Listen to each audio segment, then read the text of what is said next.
Heidi? So what I learned from working at Google and Google's interview process, and many people have heard that Google has a very interesting interview process, but essentially what it does is it is designed to eliminate false positives. We oftentimes, if it's just myself interviewing someone, and we can have a really nice connection, and if it's just up to one person to hire somebody, you can end up with these people that you thought would be a good fit, but aren't. So by going through the interview process where you have to talk with and meet with many different people, and it's all about asking questions, similar to your experience, to understand how someone's brain works. How do they connect dots? How do they kind of come up with scenarios or solutions or answers? And if they're able to be authentic, don't come to me and tell me a story of who you think I want you to be. Come and be who you are and show me that spark, and then let me see how your brain works. And that's what's really important for me. I come from a weird place. I work for the Air Force. In Air Force Research Lab, we have a weird hiring process where candidates are selected based on resumes, and you can tell whether somebody's a reasonable technical fit from their CV and from their publication list.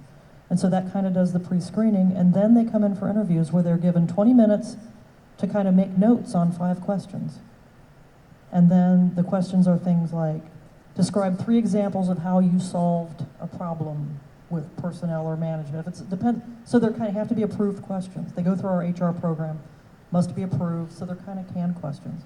And then that person comes in, and then there are 3 people on the panel, and we take turns reading the question. And that person pretty much, it's on them to manage their time, knowing there are 5 questions. You have a half hour to answer these.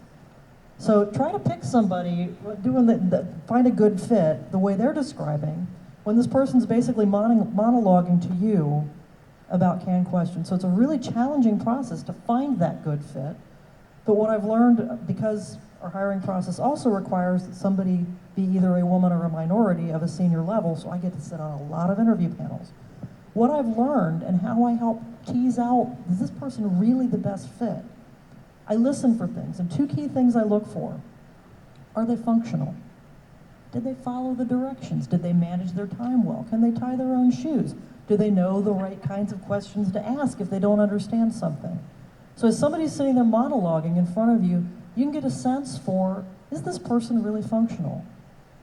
And then the other thing that I really look for, especially when I was hiring lieutenants, bless their hearts, right out of college in uniform, having all the answers, is this person high or low maintenance? Because the biggest brain on earth is going to cause more trouble if they are toxic to your team. So you really start to look for these intangibles and try to figure out, when they're telling you this monologue, when they're doing this process, are they high functioning, independent, creative thinker, high or low maintenance? And those things are really important. And I can also tell you one thing that is guaranteed get you booted out of the room. I will reject this person every time. We had this happen. Show up with your parents. Yes, when you have students come to you, and what kind of students do you accept? What do you look for? Well, so I guess I'm thinking about what I can add to what I heard so far. The first thing that I'm looking for is motivation. I really look for some people who are motivated and passionate about what we are doing in our lab. So that's very important for me. The second thing is I want to know if they are able to explain whatever they have done before, if they are good at presenting their previous work. And if I ask questions, are they able to answer those questions, either technical or non-technical related questions? And sometimes I talk about the projects that I want to hire them for, and I ask if they have ideas. It doesn't matter if they are not good idea. I mean, for me, I don't think there is such a stupid idea, but it doesn't matter if they work or not. I really want to know if they can come up with an idea about that project, and I think that's very important. So these are the main three components: Cool. being passionate, being able to present their work, and also being able to find some solutions or some ideas for the project that I want them to work. Thank you. Thank you.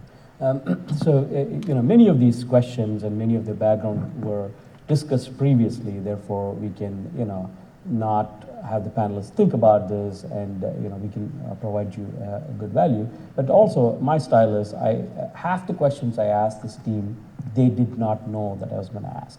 I actually meant to warn them, and I just forgot. But I would also like to change what I said earlier. Instead of doing closing statements, if the panel wouldn't mind, I'll open up for a couple of more questions. Some of the things that I've experienced in industry and that inspires me, and I've benefited hugely. And if you just look at this room, there are folks like Mary Lou Jepson, who has inspired me so tremendously on the work that she has done. Alaidi Mamana, who's here, she coaches and she has inspired so many students in Latin America. She is head of our Latin American chapter. I've had the opportunity to go speak to the students there.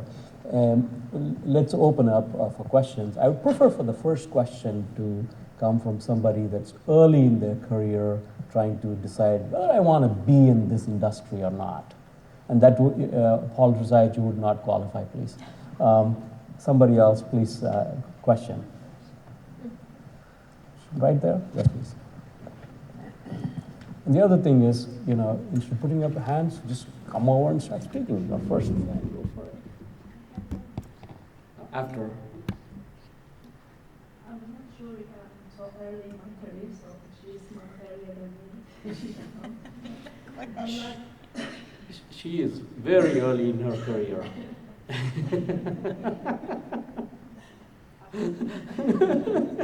No, please ask your question. Alaidi can ask the second question. I would like to thank all of you for sharing all those thoughts and experiences. My question is, being in a very good position in your career, combining with having a personal life, family, and partners, have you ended in this dilemma of you need to balance being good in both, and then you stop sometimes, maybe one of you, and think, where am I? I'm running here to be good, and I'm coming from, I work for a car industry, and I have a technical background, so you have this unique situation you need to approve, not for yourself, but for female, that we can do this. Have it in the back of your mind, so you work super hard for that, and then you feel bad about home, like your kids and husband, and you want to be good. So how do you balance that? And if you end up in this situation, feeling that where am I in this life? How do you, if you have a good tip? Who wants to take? I can do this. I think it's true regardless of whether you're breeding or not. Sorry, whether you have children or have couples or whatnot. This is why I couldn't go to the Federal Executive Institute. But there's always that personal and professional balance, and it is hard. I have the unique situation, I think, where I have two adult children, age 30, I think she's 30, I don't know. She's 30 and 28, who have both not been shy of telling me and their father all the things we did wrong. And the thing that I thought was the worst thing I had done to my children, parents, leaving your child. I did a remote assignment. I was commuting to another city. I was gone 9 days out of every 2 weeks. They were 12 and 9 years old. I thought I was the world's worst parent. Come to find out, that summer, that year, was one of the best years for my children, because they came out and lived with me in Washington, D.C. for 6 months, or 6 weeks in the summer, and they went to camp.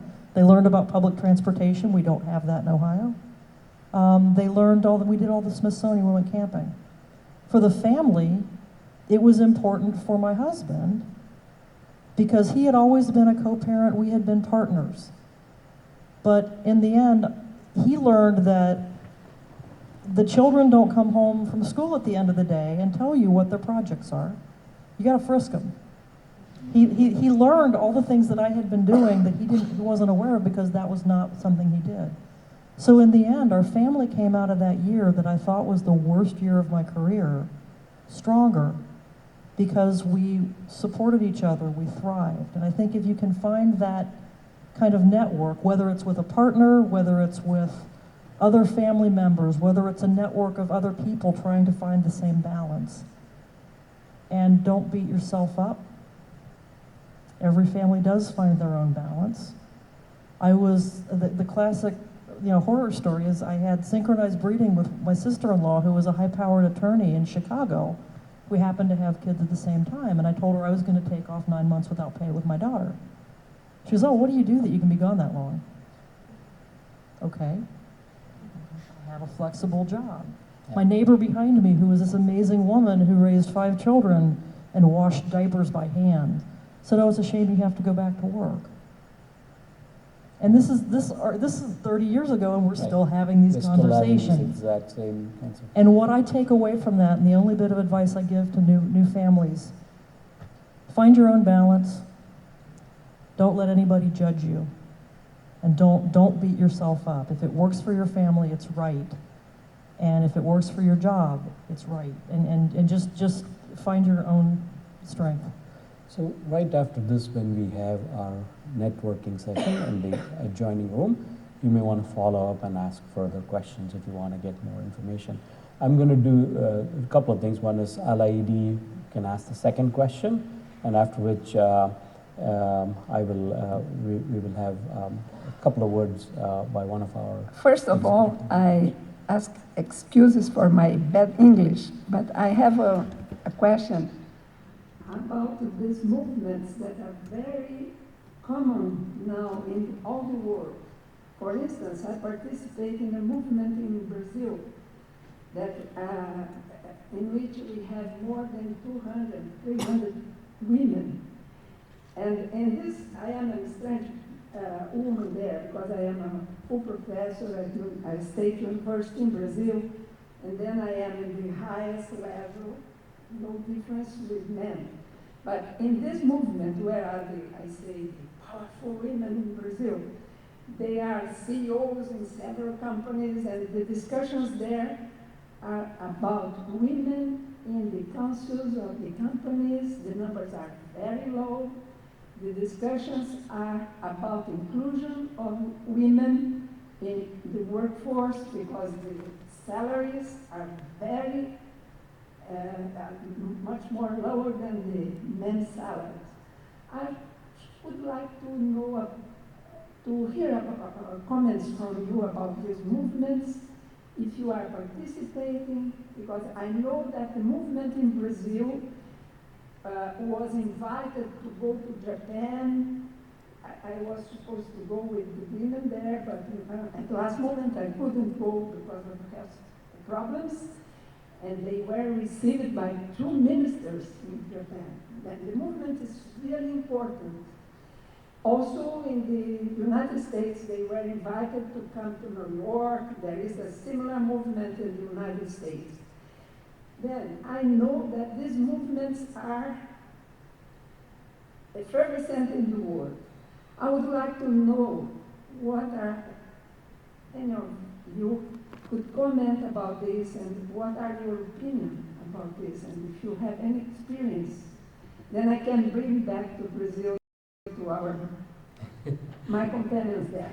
So earlier today, Alaidi asked me for the Wi-Fi password. And I was about to give it, and she said, do you know why I want it? And she says, look at my phone. There are people marching in Brazil. I need to be there as part of this march. That's why she wanted this Wi-Fi password so you can track their movement and what they're doing. What I'd like to do is, because we are running past our scheduled time, is just have one of you answer Alaidi's question, and then we can follow up and have a discussion, because I got one more thing, if you don't mind. Well, I'm going to answer a little bit of this. For the last 17 years, I've been involved with an organization that is, focused on one of the areas that women have been traditionally disempowered, if you will, and that's in how to raise money to create high growth companies. You know, that only 4%, back 17 years ago, it was only 4% of funds were providing monies to women start, women run venture companies. You know, and here I was trying to start such a company, and I needed help because I didn't have the connections to venture capital. And in fact, when I started doing that, somebody actually said, well, who's this person you're talking about? I know everybody in Silicon Valley. This person can't be doing anything interesting. And the woman told me the story because he said, wait a minute, you don't know this person because she's a woman. I mean, you don't know any women that are getting involved in making startups. So this organization I'm involved with is called Springboard Enterprises. It has been at the cutting edge of doing this. From that, we've also seen a whole bunch of other groups of coming out. I can't even list all the company names that have come out of these organizations, but there's some of the top companies. You've heard of iRobot was one of the companies of Springboard, Constant Contact, and Clairvoyant. Yes. So, you know, we're seeing that there are organizations that are trying to stop this. There's also organizations that are helping women get into boards, onto public boards and into private boards. That's where I am in my personal career. I've started a couple of companies now. I've been involved in the venture capital type of thing. I'm on 2 venture capital advisory boards that help raise funds for women. And I'm now looking for my next big venture. I hope that it will be as a public, I want to be on a public board. And so we do things, back up a little bit. I do believe that there is a momentum to get more women and participation at the highest levels in our economic lives in the United States, as well as the political lives. So when we even started with this forum, it's not just words, we have to act. And within our executive council, the first person to support me is Dr. Helga Seaton, who is our president-elect. He will be SID's president from January onwards. So I'm going to have Heidi also answer the question. And Because I'm going to have a take that's probably not as politically correct. And in my 25 years of being a woman in technology, my most difficult bosses, relationships in the work environment have been women managers, women directors, VPs and leadership have been, when I'm a contractor hired by these Fortune 500 companies, they're just thrilled because I'm there to make them look good. When I then convert to being an employee, I'm a threat. And I want to thank all the men that have been my colleagues, my mentors, and my managers who have supported me, helped me move my career forward, and have inspired me. And my word to women is we need to be nicer to one another. We need to not look at each other as competitors. We need to be as camaraderie and helpful to one another as the men are to one another, and I've found the men being to me in my career. So that's just been my experience, and again, I see that in my personal life as being one of the few women in mountain biking and cycling, and the inspiration and the motivation and mentorship I get from men, as I found in my mentors and colleagues in technology. And as far as my pay and compensation and how I've been valued, I've always felt that it's been very fair. I've never felt that I've been taken advantage of. And I also don't show up to work with a chip on my shoulder saying, I'm a woman, I should be treated differently. I show up as somebody who's really good at her job and loves what she does. Absolutely. Well, 99% of the topics we could potentially talk about today that will be relevant, we cannot because of the time. And this panel probably should go for 3, 4, 5 hours, and they have so much to share. It's unfortunate, but this is the way it is. We're going to do a couple of things. Dr. Seetson, would you please come to the stage? And maybe we can do we have another microphone? Okay, we can grab one of the microphones. First of all, I'd like for you to give a small memento to each of the panelists. This is a gift from Rashmi, who unfortunately is not here, but It's good stuff. it's good stuff. And then after that, I know you have a couple of things you want. Yeah, actually, if you hand them out, can I start talking? Okay. First of all, thank you all for coming. Thanks you for Shri for making this happen. Thanks to all the volunteers that are scattered through the audience. I have a very direct appeal, which is I like the notion of getting women involved, whether it's in boardrooms or elsewhere. I want women to be involved in SID. I joined the executive of the society about 8, 9 years ago. At that time, there were no women. There were no women on the executive board. The only female director we had at all in all of the chapters is Alaid, who is sitting right there. So you come into a boardroom, there's about 40 people there, and there's, on a good day, 1 woman, on a bad day, no woman. And it just pissed me off horrendously. In my professional life, outside of SID, the 5 minutes I have left of my real job, I run a venture capital fund where we work very hard to make sure that about half of our founders are women. Afsoon right here is one of those awesome entrepreneurs we've backed, with whom we're quite proud. And so I want to achieve something similar in SID. But we've now, this year, right now, laid the foundation to make this happen because as some of you may have heard, we've changed the governance structure of SID. This is a campaign I've worked tirelessly on for many years now, supported by many of the other friends in the executive committee. We have reshuffled the board of directors. It's now open for direct election. It's gone down from 40 people to 12. There's now many more opportunities for volunteers to get involved at different levels. And I would love for some of you in this room to be part of this. So if you're interested in getting involved with SID in really any capacity, if you have a little bit of time to contribute in terms of organizing events like this, in terms of moderating, so Shri doesn't have to do this for 3 times a day, in terms of helping with events, not just at Display Week, but also in the SID community at large, that's wonderful. If you have more time to give, or if you're masochistic, like some folks like myself, and want to devote a lot of your time, by all means, step up to the executive level. If you're interested in getting involved in the community, SID can give you a lot. I've built much of my career around this society. I've grown up from start to finish in this society, built my businesses, built my companies, helped myself rise. I know many of you, certainly you two, have been quite active and grown through the ranks in this society. Contact us, talk to me personally if you can make it. If not, talk to Paul Jazaic here from the convention chair. There's a few other members of the exec committee over there. Please, please, please get involved. It's the best way to affect change is to have you in the action. Thank you. And thank you for all of you for coming. Let's give our panelists a big hand. Thank you so much. And I also appreciate the fact that Helga is here and Paul is here from the executive committee supporting us. Gwen, we have wine and cheese next door. So please join us. Even if you can spend a few minutes, that's wonderful. There are individuals both in the audience as well as the panelists that can share a lot with you. Thank you so much.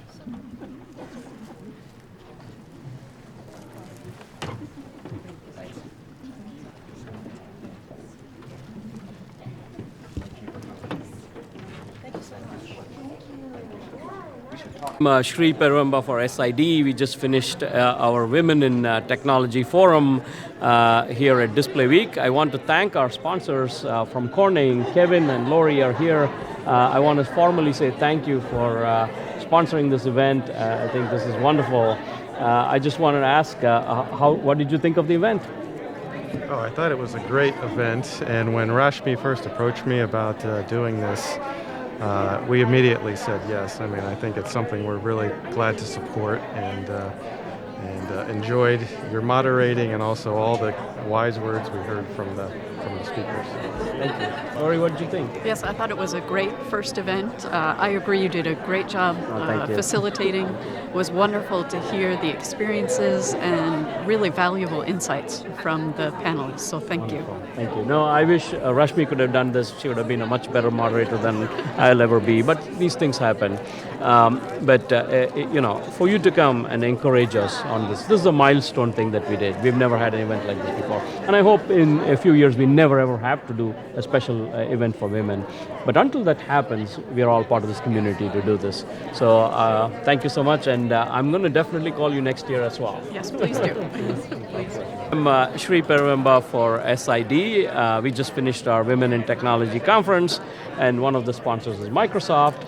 And Taryn here is an employee of Microsoft. So Taryn, I want to formally thank you for what Microsoft did for us here. You're very welcome. For us, this is important. This is the first time that SID's had an event like this, and you participated in the event. Tell us what you thought about it. First of all, I think that the Women in Tech is a great addition to the SID programming. It was extremely empowering, especially to be able to see 5 different women from a broad spectrum of backgrounds talk about, everything from their entry level upward throughout to where they are today. So all of their challenges, in the workplace. I know, being a woman, it's kind of difficult to get involved into STEM. So hearing their struggles and then their successes was, it was pretty incredible. Yeah. I'm really many glad. of these women have inspired me, and some of them I was meeting for the first time. And it's a joy just to have that privilege and honor to be part of this and moderate for the event. So thank you so much, and we will definitely be in touch with Microsoft again next year. Hopefully you can continue to sponsor and help us. So thank you. Thank you very much.